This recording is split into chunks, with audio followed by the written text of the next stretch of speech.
नमस्कार, आप इस समय देख रहे हैं मगध संवाद। मैं हूं सुनील बॉबी। आइए जानते हैं बिहार की ताजा व बड़ी खबरें फटाफट। आज 29 मई 2020 है। आइए जानते हैं आज की प्रमुख खबरें। मुख्यमंत्री नीतीश कुमार ने पदाधिकारियों को दिए निर्देश, कहा क्वारंटाइन के बाद श्रमिकों को रोजगार सुनिश्चित करें। मुख्यमंत्री नीतीश कुमार ने पदाधिकारियों को निर्देश दिया है कि बाहर से आए जो श्रमिक क्वारंटाइन अवधि पूर्ण करने के बाद अपने अपने घर गए हैं, उनके लिए रोजगार सुनिश्चित करें।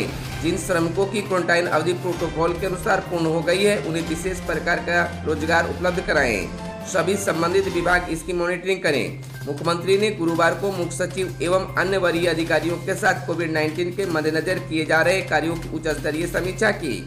मुख्यमंत्री ने कहा कि प्रवासी श्रमिकों के परिवारों को स्वयं सहायता समूह से जोड़ें, जिससे उन्हें राज्य में चलाई जा रही योजनाओं का लाभ मिले। कोरोना संक्रमित लगातार स्वस्थ होकर घर जा रहे हैं, अतः लोग घबराए नहीं, धैर्य रखें, सचेत रहें और सतर्क रहें।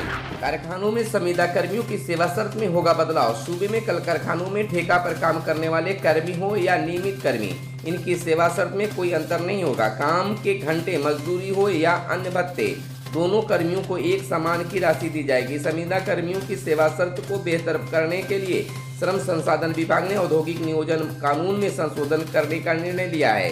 संशोधित होने वाले अधिनियम का ड्राफ्ट जारी कर लोगों से इस पर राय मांगी गई है। फैक्ट्रियों के मजदूरों की सामाजिक व आर्थिक सुरक्षा के लिए बिहार औद्योगिक नियोजन अस्थायी आदेश नियमावली 1947 है। सरकार ने इस नियमावली के कुछ पैरा को संशोधित करने का निर्णय लिया ताकि मजदूरों के हितों की सुरक्षा हो सके। अगर किसी फैक्ट्री में कोई संविदा पर काम कर रहा है तो इसका अर्थ यह नहीं है कि उसे अस्थायी कर्मी की तरह मजदूरी भत्ता नहीं मिले या काम का घंटा संविदा कर्मियों के लिए अधिक हो। संशोधन यह सुनिश्चित करेगा कि इस अस्थायी कर्मचारी के लिए उपलब्ध सभी कानून लाभ संविदा में भी मिले। नियोजन की अवधि चाहे जो भी हो, अनुपालित रूप से संविदा कर्मियों को सभी सुविधाएं मिलेगी। संविदा सफाई कर्मी नहीं हटाए जाएंगे, तत्काल हाईकोर्ट ने लगाई रोक। सूबे के 142 नगर निकायों के दैनिक सफाई कर्मी हटाए नहीं जाएंगे। उन्हें हटाने के नगर विकास विभाग के आदेश पर पटना हाई कोर्ट ने गुरुवार को फिलहाल रोक लगा दी है। कोर्ट ने उन्हें हटाकर आउटसोर्सिंग पर कर्मचारी रख काम कराने के विभाग के आदेश पर यथास्थिति बनाए रखने को कहा गया है। साथ ही राज्य सरकार की जवाबी हलफनामा दायर कर स्थिति स्पष्ट करने को आदेश दिया है। अगली सुनवाई 6 जून को होगी। इस बीच गुरुवार को ही नगर विकास एवं आवास मंत्री सुरेश कुमार शर्मा ने दैनिक सफाई कर्मियों की संविदा अवधि को 3 महीने बढ़ाने का आदेश जारी कर दिया है। श्रमिकों की वापसी का खर्च दे राज्य सरकार। कोरोना संकट के कारण पलायन कर रहे प्रवासी श्रमिकों की दुर्दशा का स्वतः संज्ञान लिए गए मामले में उच्चतम न्यायालय ने गुरुवार को सुनवाई की। अदालत ने निर्देश दिया है कि श्रमिकों को उनके घर पहुंचाना राज्य की जिम्मेदारी है। इसके लिए उनके ट्रेन या बसों का किराया नहीं लिया जाए और इसका खर्च राज्य सरकार वहन करे। साथ ही यात्रा के दौरान स्टेशनों पर राज्य और रास्ते में रेलवे को भोजन उपलब्ध कराना होगा। न्यायमूर्ति अशोक भूषण, न्यायमूर्ति संजय किशन कौल और न्यायमूर्ति M.R. शाह की पीठ ने अंतरिम आदेश में राज्यों को निर्देश दिया है कि वे यह सुनिश्चित करें कि प्रवासी श्रमिकों को यथाशीघ्र ट्रेन या बसों से उसके गृह राज्य भेजा जाए। पीठ ने कहा है कि इस संबंध में सारी सूचनाएं सभी संबंधित लोगों तक प्रसारित की जाए। सहायता से वंचित प्रवासियों को भी दे 1,000 रुपये। मुख्यमंत्री नीतीश कुमार ने कहा है कि लॉकडाउन के दौरान दूसरे राज्यों में फंसे लोगों को मुख्यमंत्री विशेष सहायता के रूप में 1,000 रुपये दिए गए हैं, लेकिन कुछ ऐसे भी लोग हैं जिनका बिहार में किसी भी बैंक में खाता नहीं है। इसको लेकर मुख्यमंत्री ने गुरुवार को पदाधिकारियों को निर्देश दिया है कि बिहार वापस आ चुके लोगों को खाता खुलवाकर उन्हें भी 1,000 दिए जाएँ। बचे हुए राशन कार्डधारी परिवारों को भी 1,000 की सहायता राशि शीघ्र हस्तांतरित की जाए। श्रमिक ट्रेनों के माध्यम से आए ऐसे श्रमिक जो क्वारंटाइन अवधि पूर्ण कर अपने घर जा चुके हैं, उनके खाते में सरकार के निर्णय के अनुरूप यात्रा किराए में खर्च की गई राशि एवं 500 रुपये अथवा न्यूनतम 1,000 शीघ्र भेजिए। मुख्यमंत्री नीतीश कुमार आज जिलों से बात कर लेंगे जायजा।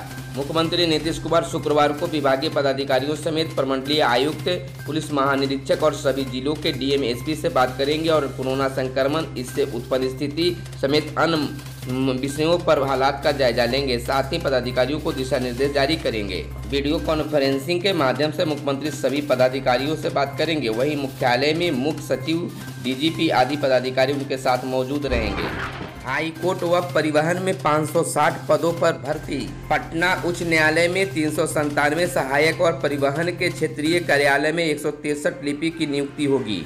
इन दोनों के कुल 560 पदों को सृजन की मंजूरी शुक्रवार को हुई।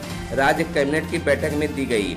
मुख्यमंत्री नीतीश कुमार की अध्यक्षता में हुई कैबिनेट की बैठक में 13 प्रस्तावों की मंजूरी मिली। लॉकडाउन और सोशल डिस्टेंसिंग को देखते हुए कैबिनेट की यह बैठक वीडियो कॉन्फ्रेंसिंग के माध्यम से हुई। कैबिनेट सचिवालय विभाग से मिली जानकारी के अनुसार पटना उच्च न्यायालय की स्थापना में सहायक स्वर्ग के विभिन्न कोटि के 397 पदों के सृजन की स्वीकृति दी गई है। वहीं परिवहन विभाग के क्षेत्रीय कार्यालय के तहत लिपिक एवं इससे संबंधित प्रोन्नति के 190 पदों के अतिरिक्त 163 नए पदों के सृजन की स्वीकृति कैबिनेट की बैठक में दी गई है। संबंधित विभाग इन पदों पर नियुक्ति की प्रक्रिया शुरू करेंगे। बिहार में 149 नए कोरोना संक्रमितों की हुई है पहचान। कोरोना से बिहार में 16 की हुई है अब तक मौत। बिहार के 19 जिलों में गुरुवार को 149 नए कोरोना संक्रमितों की पहचान की गई। स्वास्थ्य विभाग की ओर से जारी पहले अपडेट में 11 जिलों में 54 और दूसरे अपडेट में 12 जिलों में 95 नए मरीजों की जानकारी दी गई। राज्य में अब संक्रमितों की संख्या बढ़कर 3185 हो गई है। वहीं बड़ाला भोजपुर के 26 वर्षीय युवक की कोरोना से मौत हो गई है। वह 25 मई को मुंबई से लौटा था। इलाज के दौरान मौत हो गई। गुरुवार को IGIMS में उसकी कोरोना जाँच रिपोर्ट पॉजिटिव आएगी। राज्य में कोरोना से यह 16वीं मौत है। उप मुख्यमंत्री ने कहा, प्रवासी श्रमिकों के लिए नए कानून की है जरूरत। उप मुख्यमंत्री सुशील कुमार मोदी ने प्रवासी श्रमिकों के लिए नया कानून बनाने की वकालत की है। कहा है कि 40 साल पुराने कानून के स्थान पर बदले संदर्भ में प्रवासी श्रमिकों के लिए नया कानून बनाने की जरूरत है। कोरोना संकट के मद्देनजर लॉकडाउन के दौरान अगर अंतर्राज्यीय प्रवासी मजदूर एक्ट 1979 की कड़ाई से पालन किया गया होता तो देश के एक से दूसरे राज्यों में पलायन करने वाले करोड़ों श्रमिकों को फजीयत का सामना नहीं करना पड़ता। मुख्यमंत्री सुशील कुमार मोदी ने कहा कि 1979 के एक्ट के अनुसार प्रवासी मजदूरों को घर आने जाने के लिए रेल किराया देने, अस्वस्थ होने पर इलाज, दवा का खर्च वहन करने, एक व्यक्ति के लिए 6.5 वर्ग मीटर क्षेत्र में आवास की व्यवस्था करनी है। साथ ही पेयजल, शौचालय, स्नानागार, जाड़े में गर्म कपड़ा आदि देने के अलावा विवाद की स्थिति में नियोक्ताओं की दंडित करने का प्रावधान है। इसके साथ ही कानून का पालन कराने के लिए संबंधित राज्यों में इंस्पेक्टर की नियुक्ति की जानी है।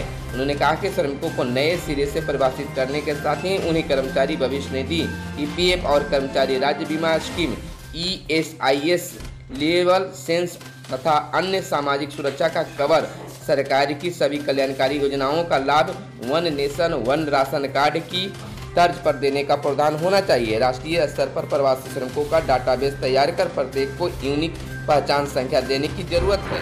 सरकारी स्कूलों में नहीं होगी इस बार गर्मी की छुट्टी। सरकारी स्कूलों में गर्मी की छुट्टी नहीं होगी। सरकारी स्कूलों में सभी शिक्षकों को उपस्थित रहने के शिक्षा विभाग के अपर मुख्य सचिव के महाजन के आदेश के मद्देनजर जिले के सभी सरकारी शिक्षण संस्थानों में पूर्व घोषित ग्रीष्मावकाश स्थगित करने का आदेश जिला शिक्षा पदाधिकारियों के द्वारा जारी किया गया है।